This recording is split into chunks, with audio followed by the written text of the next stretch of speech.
So maybe we could start off with asking if anybody has been met with any negativity, and then see if we can take it from there.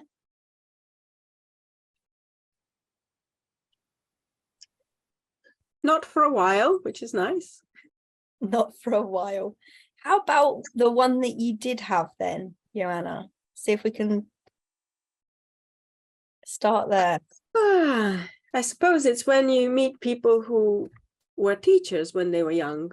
And yeah, there's a lovely lady who used to come and read to my kids when they were little, and then we'd meet on the bus, and oh, you're on the bus there, and oh, can they read? And oh, they can't read, but that's why they need to go to school. And you try to be, oh yeah, but I know they'll be fine, now they can read. Okay, so I can actually confidently say I know they'll be fine. But until about 3 years ago, they couldn't read, so I was failing. I had to sort of, and then my mother-in-law has somebody who's working in education, and so when she mentioned that her grandkids are home educated, the lady said, oh no. And so my mother-in-law is like, have you thought about GCSEs and what will you do and what will they do, and can they do X, Y, Z? The most tense I've been was when they were 4, 5, 6, and I felt they were being watched and assessed, and is this working? And it's far too early to assess anything at that age. Now I know. But the Christmas family visit, one of my kids wasn't engaged with the very boring game. Oh, she hasn't got any concentration. That's it. It's because of home ed. Yeah. Any behavior issues is because of home ed. Christine's brought up a really good one there, a generational thing there. There's a generational divide that they assume that school is the same than when they were at school. And it's quite interesting, really, because one of the things that keeps cropping up is our history of home education. Now I've got this very wonderful book. I'll see if I can take my virtual background off. And I have been extremely lucky to be gifted this. This is a Children in Chancery book by Joy Baker. And this was written many, many decades ago. So the ladies that Christine is talking about should know better. Because in the 50s and 60s, it was just starting to become a thing that you sent your kids to school. Before then, it was quite normal to keep your children at home and home educate them. It was the known default. It's only really in the last 50 years or so that we've become conditioned to believe that home education is a strange, unusual thing, and that it's going against the flow of the water, so to speak, to choose it, which is quite a strange thing, really. Haven't really had anything recently. Haven't had anything recently. How about less recently? Have you had anything particularly stand out that made you feel uncomfortable? Relative didn't think that kids can socialize properly when they're home educated. Oh, the social myth bomb. I think for me, actually thinking about negativity, I've not had too much out and out negativity, but I have had indifference, and that's almost as bad, isn't it? So my background is that I'm home educating our children who are 9 and 6, because of our circumstances, and my mum died when my oldest was just 2, and my dad is in a nursing home, and he's becoming more and more frail. He's 93, so they had me quite late. And I have a brother with special needs. So I don't have any support in my immediate family. And my husband's family, my lovely in-laws, although they are very lovely, they have never said, "You're doing a great job. You know, actually, we can see that it works for you. Actually, yeah, I can understand why you're doing it." You know, it's just indifference. And also my husband's sister, they live in a very different social sphere to us, and their oldest son is now going off to grammar school, having passed the 11 plus. And you know, the only thing I've had from them is, "Oh, do you think your child might be slightly autistic?" I was like, yes, actually, I do think that. I have thought that. You know, I'm his parent. Why might I not think that? So do you see what I mean? And for me, indifference is almost as bad as negativity, because actually every now and again it is nice to be told, "Yeah, you're doing an okay job. I think everything will turn out okay." Yeah, I think my experience has been very similar to that. I mean, my parents died. My dad died before I was married. My mum died when our eldest 3 were kind of under 2.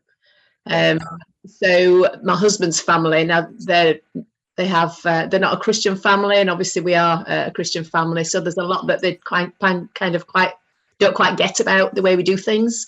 But they've never been negative, but you always have had that feeling that they're just watching and waiting. Not particularly, I won't be so unkind as to say that they're waiting for you to fail, but they're just kind of don't quite, and so it's all a bit of an unknown. So there's never been the real positive kind of affirmations, if you like. But I think that in some senses we broke the mold before the children came along, just because my husband was a vicar, you know, he'd got a good career. Then he chose to come out of the Church of England, and that was kind of a, you know, what's going on kind of moment. So I think, you know, the whole, everything that we've done, I think, has kind of, they've just been stepping back and watching. But it's interesting that we've actually got them involved, because my sister-in-law, she studied geography, she taught geography, and so when we came to the exam years, you know, we've actually drawn on her experience to help us guide through. And I think that has been really good in terms of building something with the family. I still, there's probably a lot about it that they don't understand, but the fact that I suppose we've kind of taken the exam route, but also said, "Can you help us with it?" as actually a very, very positive thing in terms of building relationships. And you know, they've got cousins that are in grammar school, you know, doing very well. But I feel like, you know, it's like they've seen 2 different ways of doing the same thing. But I do know that socially, I know when I look around when we get together, particularly the early teens, you know, I saw a big difference socially, just in the way that our guys would just talk to everybody and anybody, and their teens were kind of, I mean, they were lovely girls, don't get me wrong, but they weren't the ones that opened the conversations as our boys did, you know. And I think there was a huge, we thought, you know, well, they must see some differences here. But, you know, and also like when the family home, when the grandparents died, you know, it was our guys that just spent the whole day, even though they were little, trundling around with wheelbarrows and trowels and just tidying it up, ready to sell. Whereas, you know, the other family members, they came and they just did the teen thing, sitting on the phones. But our guys, you know, it was such a proud moment, because they just worked their little socks off, you know, even the little scooping up bits of clippings, and, you know, and the differences were, well, we just thought maybe that spoke more than we needed to say anything. Because they just come out of it different characters, don't they, than when you go through school. So Hazel's saying that the grandparent is saying that they're not learning unless they're sat at a desk writing with a book, and they are supporting him being home ed because they can see what school was doing to him, but they've still kind of got that school mindset, it seems, where they believe that learning is a desk. So any thoughts on that, our panel? I just spam them with photos. We also have a family. We have a family WhatsApp group, and I'm like, "Look what we're doing today! Look what we're doing today!" What, you know, and you know, I get the occasional lovely back from somebody in particular. But I decided that I wasn't just going to talk about it. I would just say, look, this is what we're doing, and so they get photos whether they want them or not, and hopefully they can see from that they're engaging and learning. And the one I always come up with as my little short is, what would you rather do? Sit down and read a book about the Romans, or be a Roman for the day? I know which one I'd prefer to do. Have you got anything, Ruth? Barbara? Yeah, I mean, just it's a mix, isn't it? Because part of it is what we were just saying, which is that when they were at school, that was the only option. That's their sum total of experience, and somehow it's like we've got to kind of educate them about the differences and the different ways. And I think one of the things that a few of our friends have found helpful is just if they're open to kind of reading a little bit around home ed. I mean, Juliet was one person, but there's a few of us that actually got together to write a book to just take some of the different facets of home ed. So there's a chapter for grandparents in there. There's one about the dad's role, and that I'll put the link in the thing, but it's called Another Way to Learn. And I think a lot of people, our friends who are new to home ed, have given that book to grandparents. And it's kind of, in fact, one family that they just took the kids out at Christmas, and ever since their children were born, I mean, I think the eldest is about 10 now, the grandparents were asking what schools are going to go to, you know, education and how they were going to do that was a really big thing for them. So when they hit them with the bombshell that, well, actually, I think we're going to home ed, they were like, oh, and they gave them this book. And, you know, they've gone from potentially thinking that they'll be very negative about it to absolutely completely doing an about turn and embracing it, to the fact that they almost dread them coming because they bring so many resources and books and craft things, you know, because they're just so kind of sold on the idea, because they've learnt that actually it's not what they thought it was at the outset. And I think, you know, something like that can be really helpful, because it's just looking at it from different perspectives, and that gives kind of a background to it that can be really helpful. So I'll put the link to that book. I mean, there's probably many books, but that's just one that I know, you know, Juliet's had input, and a few others that are around that you might have come across. So that's one thing that you can do, is say, well, have a read of this, you know, and then maybe you can discuss it with them, and it can open up conversations and help you to explain, you know, maybe some of your reasons that they haven't been open to before, because they just didn't know what it meant, you know, or what their possibilities were. So that's just something that might work for some and might be helpful. Okay, so we've spoken a little bit about kind of the grandparent side of things being in disagreement and not maybe understanding our reasons, or maybe being indifferent to us. I like that word, indifferent. How do you think, because nobody's raised this yet, but I think it's really important, how do you think is the best way to go around dealing with a partner that is indifferent or against home ed for the myths that we've mentioned before? What do you think? Has anyone come across any of that kind of thing? A partner perhaps that had some reservations? My husband wasn't sure this would be a wise idea when, you know, we would send them to reception. It was that stage. And I didn't want to do it just because I thought it was good. So I said, just read this book, John Holt, How Children Fail. And I think that was it. You know, John Holt is a good place to start. I keep pushing this under various people's noses because it's so common sense. I mean, I assume most people know John Holt's work, but if you don't, it's basically his journaling through teaching at the very cutting edge, good school, and still in that environment, kids just, they can't think properly because they're with all this other stress about being in this social situations. School is not education. It's just, and just having that down for Matthew, it helped. And through all my wobbles of, they're not reading, he was able to, you know, you've made your choice, stick to it. So yeah, I guess something to read, and also maybe a community of people so that they can see the proof in the pudding of other people's kids. That's good. Yeah. So you used to challenge yours, you used the whole here's a book method that Ruth Barber was mentioning. That's really good. Have we got any other strategies that we can think of, panelists? Because I know it can be quite a challenge, especially when they're your partner, because Yeah. a little bit more emotionally charged. I think one of the things that we've always tried to do is, I mean, you know, I'm not in that position, but I think in terms of others, where people have been considering it and have been kind of unsure, we've always said, well, do you want to come around and see what we do? And we've opened our home and said, you know, just come, and then you can ask any questions. You can look at the work if you want. You know, you can see what the kids are like.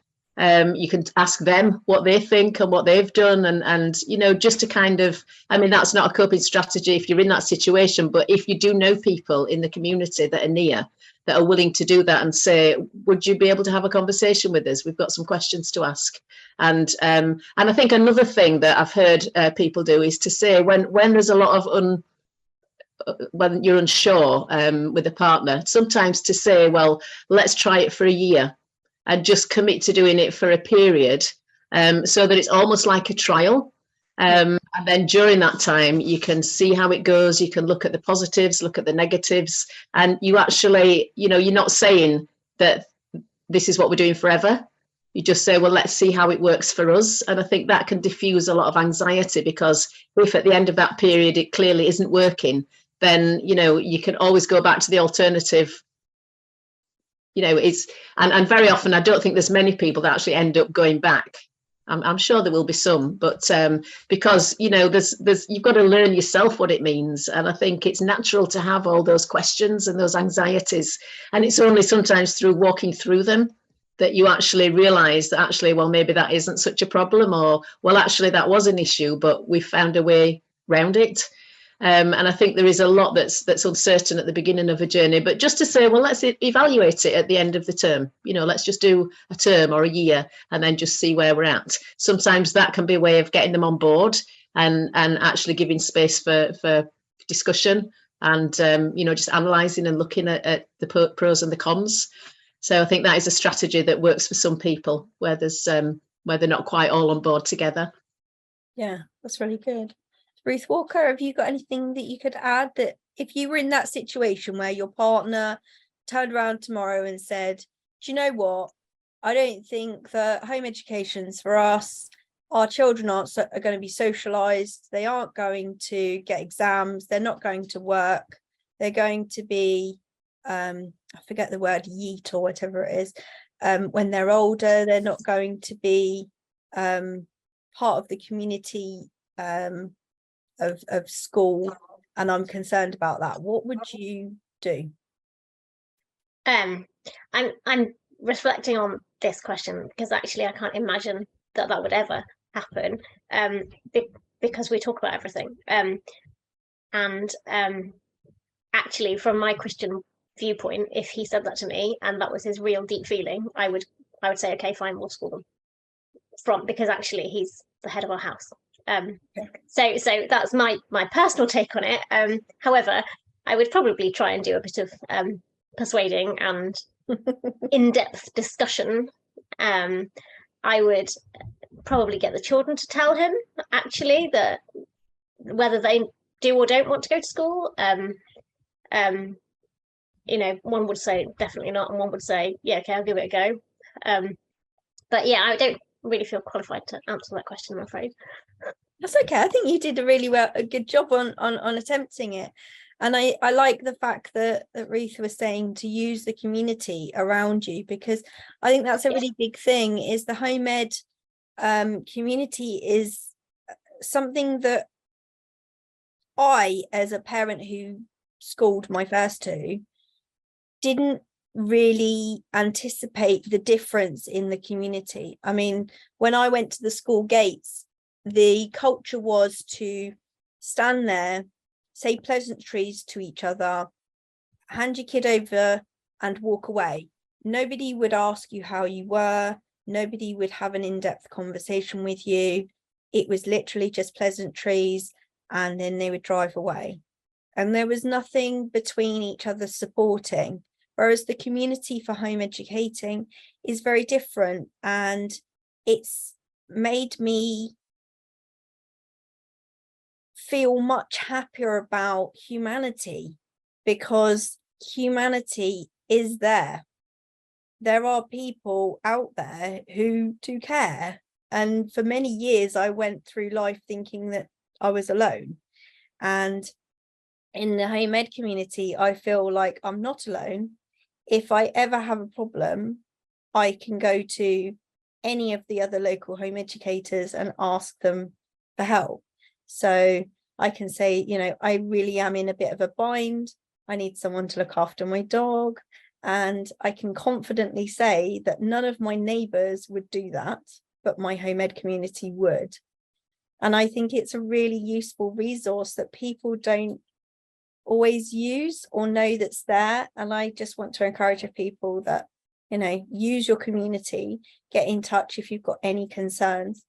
There was a lady yesterday, I think, in one of our sessions, Ruth, wasn't there, who had a partner who was asking questions. Oh yeah, there was. Were you there? Yeah. So I think one of the questions he came up with was, will they get exams? And I don't think they were even 5 yet or something like that. And Yeah. I think it's a very real concern for people that if they don't sign up for school from the day one, they'll miss the boat.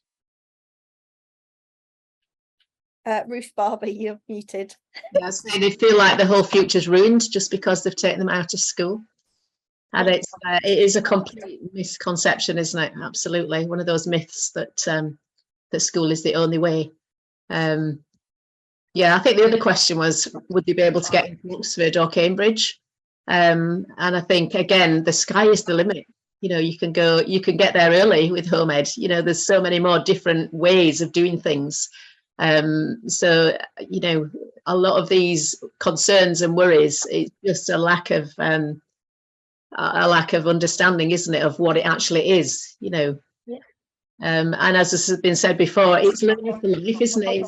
It's maintaining that love of learning. So it means that actually even when you reach 18 and you finish education, you know, you've still got that natural curiosity and desire to learn, because learning is actually fun, you know.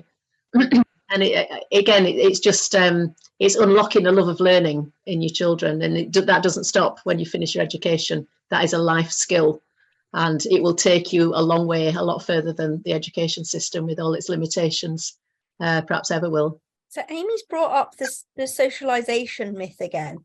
I just want to do this just for fun, okay? If we each go through what our children do each week, I really want to completely blow this myth out of the water. Ruth Walker, do you want to start, because you're on my left?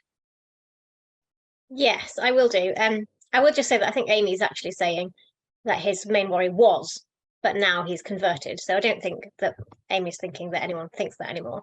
No. But anyway, yes. But yes, okay. So our week is oh crumbs. On a Monday, they have they have piano lessons, so they socialize with their piano teacher. Then my son has a violin lesson. Then they have swimming lessons. I only have a car on Monday. That's why it all happens on Monday. It's, you know, it's crazy when it works. So swimming lessons, they've got their own friends in their own classes, and then they read to grandma at bedtime. Tuesdays they have an online class with several of our friends from our churches around the country, all of whom they know and that we meet up with at various things throughout the year. And then on a Tuesday afternoon we have a Bible reading group, which is mainly for adults, but actually there's my children there and some younger children there with their mums. Wednesday is a quiet day, and Thursday Sammy has an online science class, and then he has orchestra in the evening. And on Fridays, that's also our quiet day. But then as well as all of that, we go to the library once a week, and we go to the supermarket once a week, and we go, and Saturdays, usually our Saturdays are either in Birmingham seeing my dad and my brother, and all of the people that live in his care home whom they know by name, because we've been going there for 8 years, or something churchy where there's people that they know and our friends and their friends. And on a Sunday, it's church all day when they play with their friends. So yeah, socialization isn't a problem for us. Completely isolated there then. Yeah. Okay, Ruth, Barbara, I know your kids are older, but I think you could probably come up with a really good socialization week. Well, I mean, yeah, obviously 6 boys, our house is very sports orientated. So they play cricket, they play hockey, they play table tennis, they go swimming. They go, just as brothers, they'll go off cycling. They just do all sorts. They've done park runs.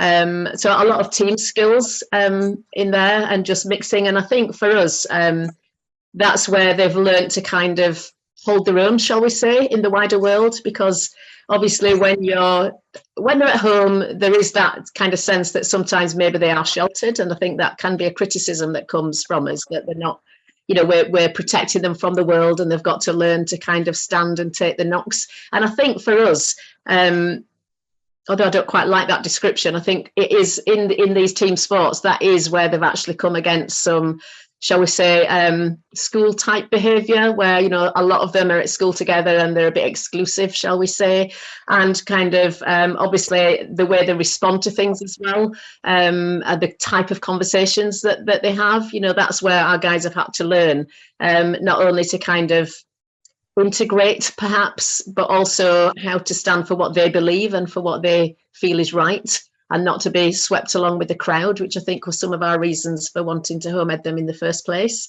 so that they could actually stand and hold their position and not kind of just have to go along with everybody else. So that's all been really good. But I mean, there's lots of other ways that they socialise. So for example, our garden is the garden to be in at summer. Partly because I think our guys are a little bit older, but because they deal with everybody like family. I think this is one of the big differences. They look after younger kids. We've got parents that ring our kids on their phones to say, little Johnny needs to be home at 6 o'clock. Is that all right? And then one of ours will kind of set an alarm, and at 6 o'clock he'll take him home. And I think that family way of being is something that they don't get anywhere else, so all the kids on the street, our garden's the place to be. And we also do fun things like we have a rope strung up a tree, so that a lot of local kids have learned to climb up trees in our garden. We do campfires, so they've fried eggs and bacon.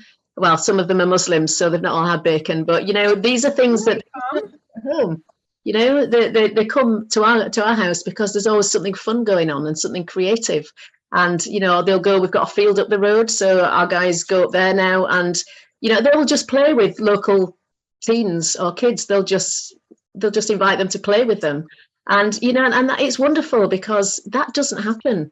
Normally if you've got groups of kids, well, if anyone else comes along, you've got rivalry that starts, and it's like, you can't join our gang and everything, but our boys just go and say, hey, do you want to play football? And then suddenly, you've got this, and sometimes, that kind of carries on day after day over the summer. So, when you say about socializing, I think that they're also facilitators. They know how to create their own activities, and they know how to draw others in. And they certainly do look after those that are younger, because they treat everybody as family. And I think that is maybe one of the big differences that people see. So does that answer your question? I mean, but there's also the whole church community where, they'll talk. As soon as they're 16, our boys are going to a men's group where some of the guys in church are very real. They've been in prison. They talk about real struggles and difficulties as a group of men. And I think that is really quite, to be able to hold your own and be in a conversation and contribute, in that kind of situation, I'm not sure that there'd be many school kids that would be able to kind of do that. But, they learn to talk to everybody, don't they? The age is not a thing. You're talking as family, and as kind of, just because everyone's a person in their own right, they're not You know, you don't get that kind of, what is it, peer pressure and peer groups that you get in schools. It's like everybody is someone that's interesting, and that's very much how they approach everybody. Yeah. I just wanted to reach out to Hazel because in the chat she's put that she's finding the socializing side a bit tricky, because her son's gone to home ed groups but not met kids of a similar age, and he doesn't really like doing group sports or lessons to meet other children. Just hang in there, Hazel, I think is the answer to that. We moved out to Norfolk from Warwickshire at the end of 2021, and I don't yet feel like I have met my tribe. Somewhat of the problem is that I don't have a car during the week because we only have one car, and my husband is on farms for most of the week. And I do have a little concern that outside of church, my children don't really know on a good friendship level many people in our community. And also, you know, the socializing side for the kids aside, actually I feel like I don't have a kindred spirit over here, and sometimes that makes me quite sad. You know, we left a fantastic home educating community in Warwickshire. Okay, it had been hit by the pandemic, but you know, hang in there. You will find something. You know, the things to bear in mind are that go with his interests. If you can find people, children in the area with similar interests, rather than, you know, aiming to go to sports, saying, you know, try it with this sport or try it with that sport. If he doesn't like sports, don't go to sports. You know, also bear in mind that their peer group doesn't have to be the same age. You know, actually across age socialization is a fantastic blessing of home educating. I find my children are good at talking to children of all ages. But yeah, I hear you, because it can be hard.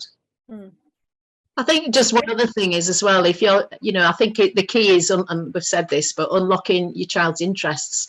So if you've got something that he wants to do and you don't know anybody else that's interested, well, you know, Facebook is very good for that. If you've got a local group and just say, does anybody else want to meet to ring handbells or whatever it is, you know, because actually you have to be kind of willing to put yourself out there and start something. If there's something lacking in your experience, then why not be the one to say, hey, is anybody else interested? You know, could we do something?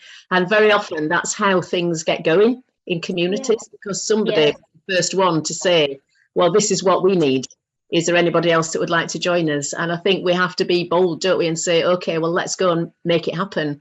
And I mean, it may or it may not, but you know, there might be somebody else that's sitting there with exactly the same concerns and a similar child, and all they need perhaps is you to say, you know, this is what I'm looking for, and it might just tick their box as well. So I think that is just worth kind of thinking about and just saying, you know, can I find what I'm looking for? If yeah, I'm just... absolutely, Ruth. I think that's very true, isn't it? The other thing I was going to say to Hazel was, I can see that you've popped that you are in Warwickshire. I think I'm right in remembering that your son's recently deregistered from school. I think that's right, isn't it? You know, actually the things that you have to go to as home editors don't actually have to be home ed centric. You know, for example, if his interests are in nature, then places like Brighton Pools and Brandon Marsh and places like that have days where they do, I don't know, dawn chorus walks, or you know, scrub bashing where they're chopping things up, and you know, things like that. That's just an example. So don't feel confined to home ed groups or sport groups. You know, have a look round at what he's interested in to see if there are any adult groups in the area, and approach them and say, actually, my son's really interested in this. We home educate. Can he come along? And I'm sure, you know, people would be quite facilitating of that. So the example I always give, and it's really important, because you have also been schooled in thinking that your child needs to socialize with children of a similar age. The really important thing that I always go back to is my son was 4 and he was socializing with some much older children in the community because there were no other children around that age home educating yet. And we went to a home ed meet, and he was sitting there, and I just earwigged in on the conversation, and I caught a gist of it as being they were discussing what would happen if the black hole was used to go back in time to change the storyline in Star Wars so that Darth Vader actually won?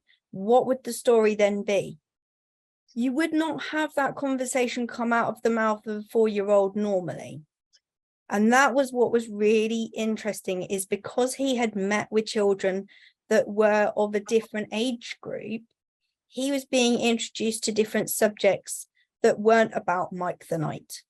And it was so refreshing to not hear about Mike the Knight that day, I tell you, because he can get really stuck in a rut when it comes to the television programs and things.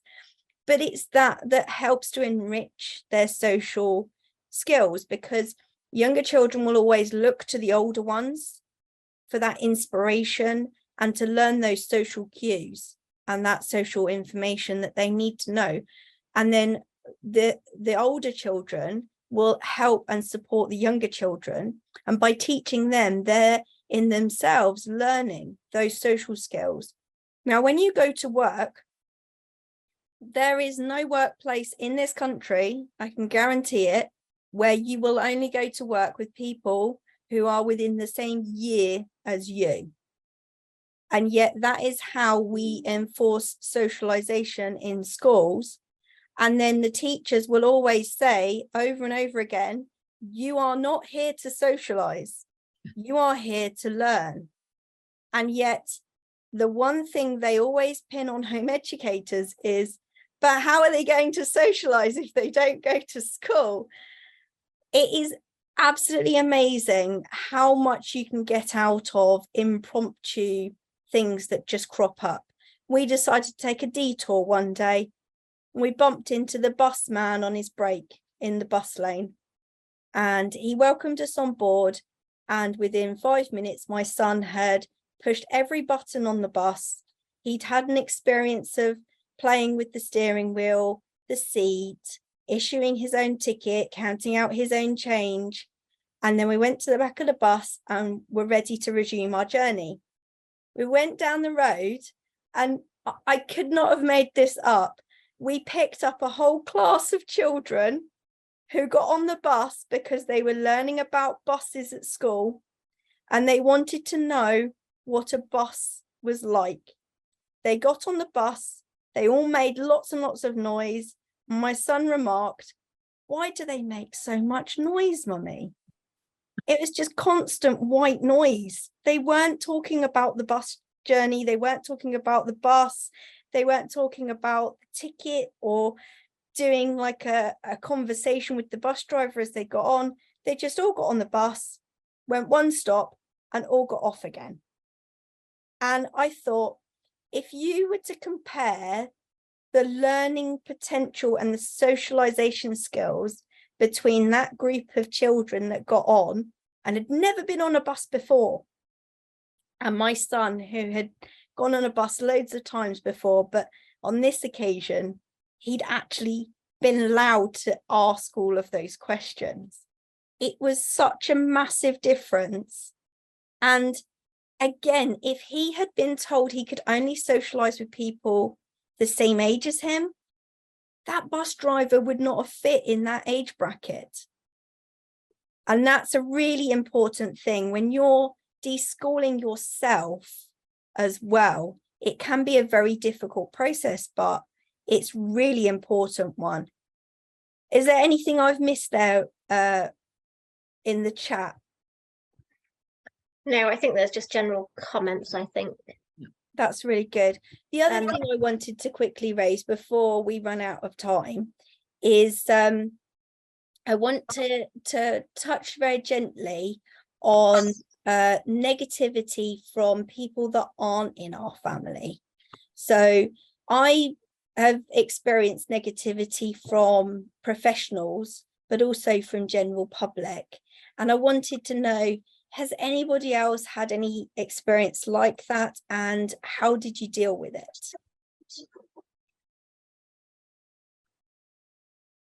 No, I've not had any negativity. Just Christine's got her hand up. Yeah, go for it, Christine. One of our neighbours had thought that we were doing the wrong thing, because so we were quite convinced deregistering my grandson. He was in year 9, deregistered for 2 months, went to a different school. That didn't work out after a year. He was he's got a medical condition. He was even more ill when he was in year 10, so he was deregistered again. And one of the neighbours had said, "Oh no, terrible, terrible, you should be going on all these courses. You know, I did this and I did that." And really, I just had to blank her. I just couldn't, there was nothing to say. We knew what we wanted, and that suited our family. And what she did suited her family.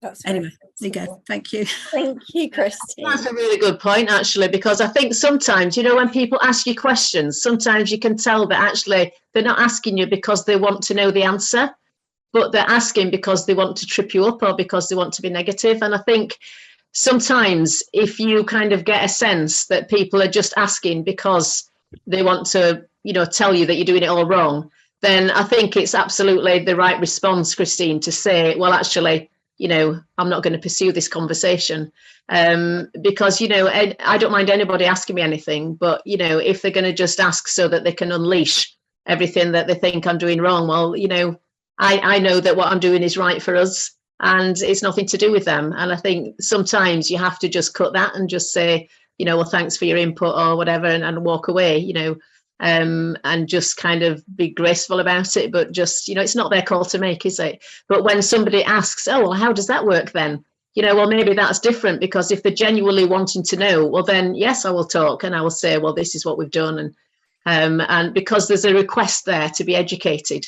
And I think it's that difference, isn't it? What is behind the question that they're asking? And I think sometimes if you can identify that, that can help you to know whether it's worth kind of, you know, there's a verse in the Bible that says about not casting your pearls before swine.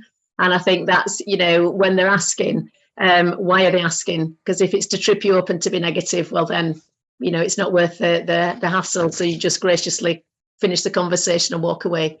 But if there is that genuine desire that they want to know, well, then, of course, I'll tell them, I'll talk as long as they want me to about home ed. Hey, Joanna, you've got your hand up. Yeah. But you're muted. Just as I was taking Matilda out of her nursery year to try home ed for a few months just to see if it works, so to know whether I was sending her to reception or not. And one of her teachers said, she'll still have to do SATs, you know. And I didn't know at the time, but there was that just like, you're doing the wrong thing. And also when I went to the parents' evening, because I thought, we'll see whether she'll go to reception. And I said, could they save her space just for a bit while we were trying it out? I mean, not knowing at the time that you don't just try it for a few months.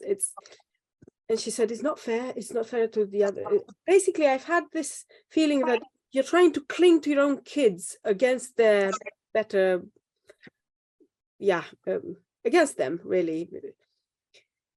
So I guess the other two things that I found similar is when somebody has a PhD in education, happens to be my friend, and I was trying to, you know, be vulnerable and say, I'm not sure, Matilda's not reading, I think she's dyslexic. And she said, it's a time bomb, isn't it? And it really hit me. She was being kind, but the solution is to read up on the research, meet up with the people, see other people's kids, hear other people's stories, which is what this conference did for me for 4 years now. Because otherwise it does really jar and hurt, and you think, what am I doing? Some people know how to do this and that's not me. But I'm sure why can't I say your name? Joanna. I'm sure that over those 4 years, though, that you have grown in confidence as well. And I think that's something that we all need to remember, that we start at wherever we start. And, you know, we may start from a place of real confidence, but most of us are not, that's not how we start out. You know, we're finding our way, we're trying to work out how it all works, and we are vulnerable at that stage. But, you know, you do gain a lot of confidence because you see the effect that it has on your children. You see what's working, you're playing to their strengths. And I think very quickly you can see that actually, yes, I know that this is the right thing. And I think that helps, just the understanding that it's okay to kind of not be quite so confident, but if you stick with it, that will grow. Because I think that is, everybody finds that. So I don't, there's one or two heads nodding, you know, I think that is just a general thing that you do grow in confidence. And so expect to grow in confidence and expect to find what works, because it will come. You will soon find your groove. That's a phrase that we use, isn't it? You know, it takes a little while to work it out, but then you find your groove, you find your tribe, you find people to walk with. And that's what gives you confidence that you know what you're doing, in a sense, whatever anybody else says. When you get in those vibes and you've got all that around you, it gives you the strength to stand. And to kind of actually say, well, you know, this is what we're doing, and doesn't matter. I think that's really helpful, Ruth, actually. And one of it neatly segues into something I did want to just raise, which is, you know, in my case, the negativity that I receive generally comes from my own head. Because there's another verse in the Bible that says, "Don't be tossed around with every wind of doctrine." You know, and I'm the kind of person that I do feel buffeted by the waves of negativity sometimes in all sorts of different circumstances, not just home education. So dealing with the negativity in your own head, you know, actually getting the confidence, like Ruth was saying, you know, building yourself up and being surrounded by the positivity of others is a real, you know, defense mechanism, isn't it, against your questions in your own mind about, am I really doing the right thing? Is it all going to turn out right? Are my children going to turn into three-headed monsters because they've not been to school? You know, the answer is no, it's all fine. It will absolutely be all fine. You just need to get on with it. Yeah, I think as well, the other thing is that we all have wobbles. It's okay to have a wobble every now and then. It's part of the journey. You know, you're not on the mountaintop all the time, but neither are you in the valley all the time. You know, so don't worry if you have a wobble, you just have to walk through it. But maybe there's a case to say, reach out to somebody, talk to somebody. You know, there is a home ed community around you. Somebody else will have been through that wobble that you're walking through, and they will be able to speak into it and just help you through it. So don't be there on your own without saying anything. You know, reach out. There's the Learn Free chat on Facebook, or there's others that, you know, just say, oh my goodness, I'm just having I'm really struggling with this.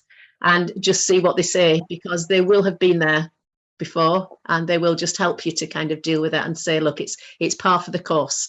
You know, you'll just reset the day. That's another thing that was very powerful for me, was if you have a bad day, it's not the end of the world. You just go again tomorrow. And I think I don't know who said it, but there's a saying that something about courage, that it's real courage is when you pick yourself up and you go again the next day. Because, you know, the courage is the standing up and saying, well, yes, I did fall yesterday, but today I'm up again and I'm going to go again. And I think that's all, again, it's part of it. You just got to kind of expect that it's not going to be, you know, a cloud nine experience all the time. There's going to be days where you just have to get to the end of that day and go again tomorrow. Absolutely. And it's about, you know, we're bringing that whole leading by example thing back in again. If your children see you pick yourself up after such adversity and you carry on the next day, that's going to show your children that that's what you do. That's going to instill that value in them. Go on then, Ruth. Sorry. No, I completely agree. The other thing I was going to say was, actually, when you are honest and say in your forum or on your Facebook wall or to whoever, you know, actually, I don't think I'm doing this the right way. Can anyone help me? You know, or when you're confessing that, you know, every day is not perfect. You know, we are surrounded by a world that expects us to be perfect on every level at every second of the day, you know, and I'm sitting here looking at the camera thinking I look a right sight. But, you know, actually, that's not what real life is. Real life is not perfect 100% of the time, is it? And home ed isn't perfect 100% of the time. And it's okay to be honest about that. And it's through being honest about that, that not only you can help and get support for yourself, but you can empower others to feel, actually, yeah, I don't need to be 100% perfect either, because nobody else is. And before we came on, I said very briefly, when we're coming up against adversity and negativity from complete and utter strangers, I've got a very good method of dealing with it that I think might help some others.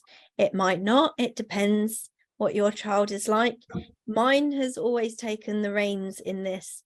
And if a shop worker or a cashier was to turn around and say, "What, no school today?" he would very proudly turn around and say, "Well, actually, I'm home educated and this is part of my education."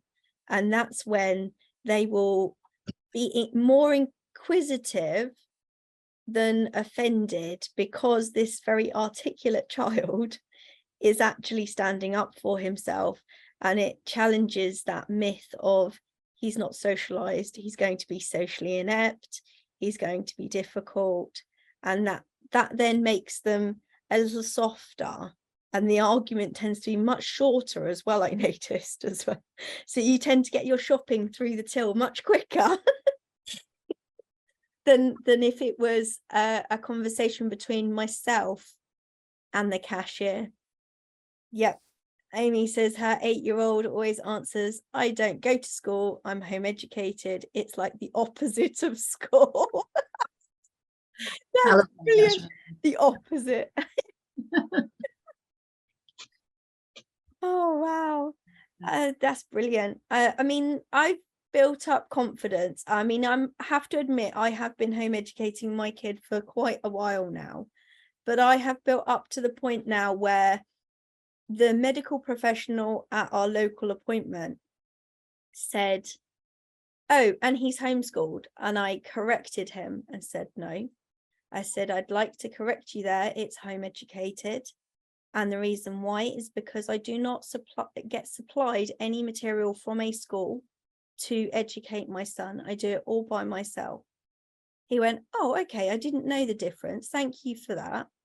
And he seemed genuinely quite interested then, but he still carried on with the same myths. So the next one was, and of course he's socially isolated, to which I then reeled off, like we were all doing earlier, the list of all the social interactions that he has in a week.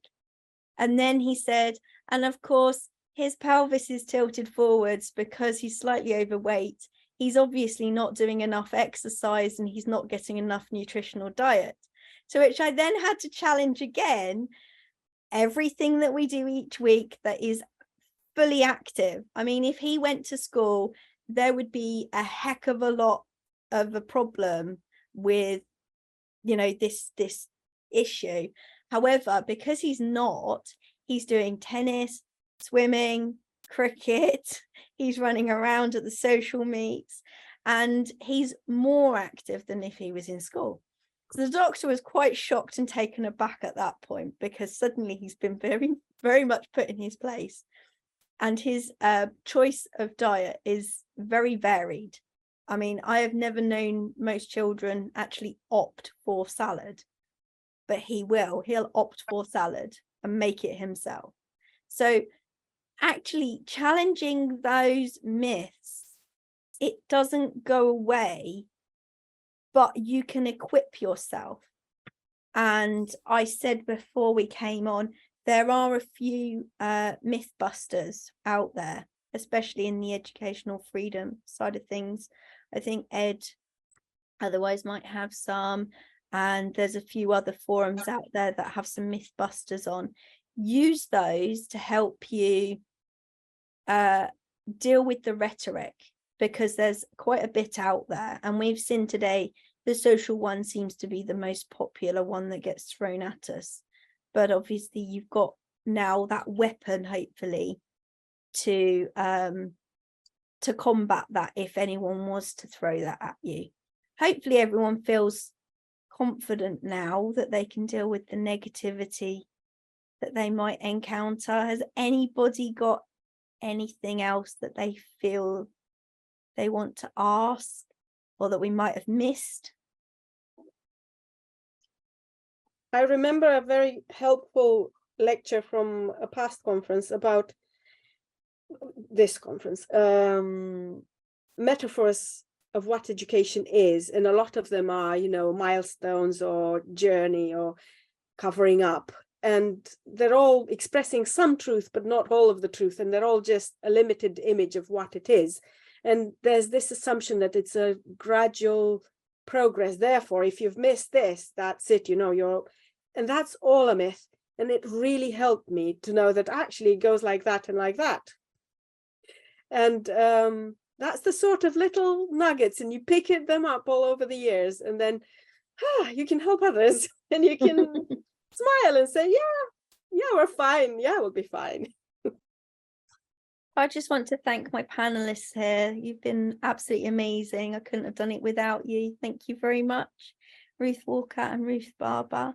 I think everybody here will join me in thanking you all for your wonderful powers of wisdom. And yours as well, Amy. Thank Thank you. It's been really good. I must admit, so my Facebook post said yesterday afternoon, just before I became moderator on the whatever chat it was I was doing yesterday afternoon. I'm about to move right out of my comfort zone. I've never done anything like this before, and I'm amused to have suddenly become a veteran homeschooler, home educator. You know, like, I guess this means I'm qualified, right? Absolutely. Everybody's qualified. Yeah. I just find it quite amusing. You totally come across as qualified to me. How old are your kids, Ruth? 9, well, almost 10 and 6. Okay. Yeah. Well, at 9 then. 11 and 9 at our house. Okay.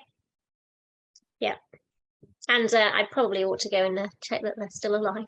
They did come creeping through at one point, and somebody was saying to Izzy, "Shh, you need to be shh." So, yeah, I think there's some sort of Lego mine happening off the furniture upstairs. So I probably just need to go and check that that's all okay. Right, I'll stop the recording there then. Thank you all. Thanks you.